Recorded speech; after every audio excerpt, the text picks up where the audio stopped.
Most people associate the word mojo with self-confidence and inner belief. And people who have that very strong sense of purpose and a clear belief in what they're doing are attractive. And they tend to attract only the right people, in other words, those people who see an alignment with what they're doing, actually believe in the stuff that they believe in. So our contention at MojoLife is that businesses can find their mojo as well, in other words, find their voice by focusing on their purpose, their core purpose, which, for example, might be to fix a wrong or right a wrong in the industry. You know, maybe customers or clients aren't getting what they should do because something's in the way or it's not being done properly. So you're kind of on a mission or on a quest of some kind as a business if you're very focused on that purpose. And then, of course, people who have that problem will love you because they feel you're fighting their corner. It's almost like you adopt heroic status in their mind because they like what you're about, because it speaks to them. You know, they know what it means to be in that situation, so this is music to their ears, because most businesses just talk about what they do. You know, we're an accountancy firm, or we're a web design company, or we're a recruitment firm, but it doesn't indicate they're on any kind of mission. It's not compelling. So I guess our purpose at MojoLife is to help companies identify what their big purpose is, their mission, and then craft a story around that, and then help them to articulate it. Because obviously when they're in front of people, they fight hard to get in front of people to pitch or to simply explain what they do during networking. They need to have some help in how to deliver that new story. And that's essentially what we do. It's about storytelling to help you find your voice and find your mojo.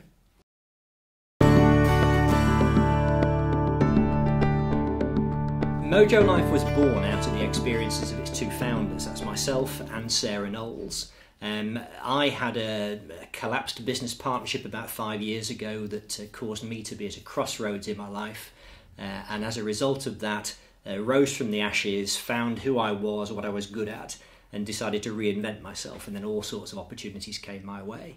Sarah similarly had a reinvention, but before she ever met me, she worked for the British Council for 12 years, was made redundant, lost her mojo, found it again by blogging. She blogged about something she felt strongly about, something that had actually happened to her some 14 or 15 years before that she remembered on reflection.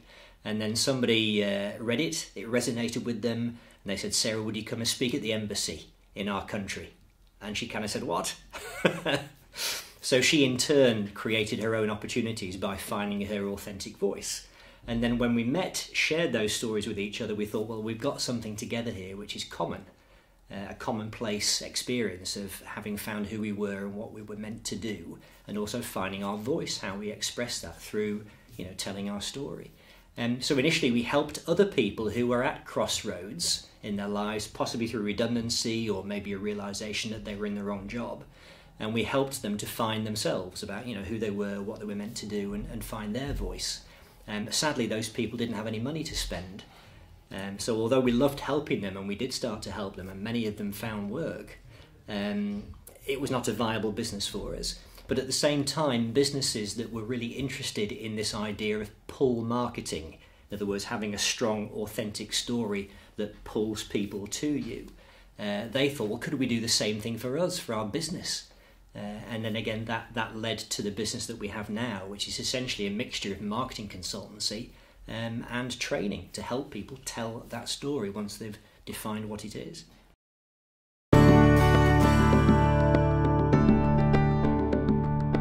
I think initially when you talk to businesses about storytelling and use that word, some of them embrace it because they've kind of read about this. They're naturally inclined towards that anyway, even if they're not doing it properly yet. Others are on the fence, and others are offended. It's a very abstract and rather fluffy term for some of them. But eventually, when you explain what you actually mean by storytelling, they really understand how it's applicable to their business, that when they deliver their message about what they do and who they are, that's a piece of storytelling.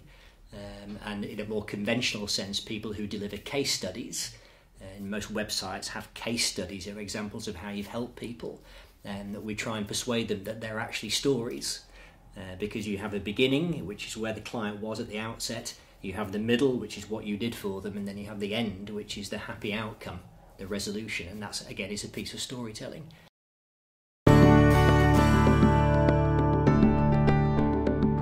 So once we've kind of helped people define what it is they want to say, you know, their message, their story, then they've got to get good at telling it.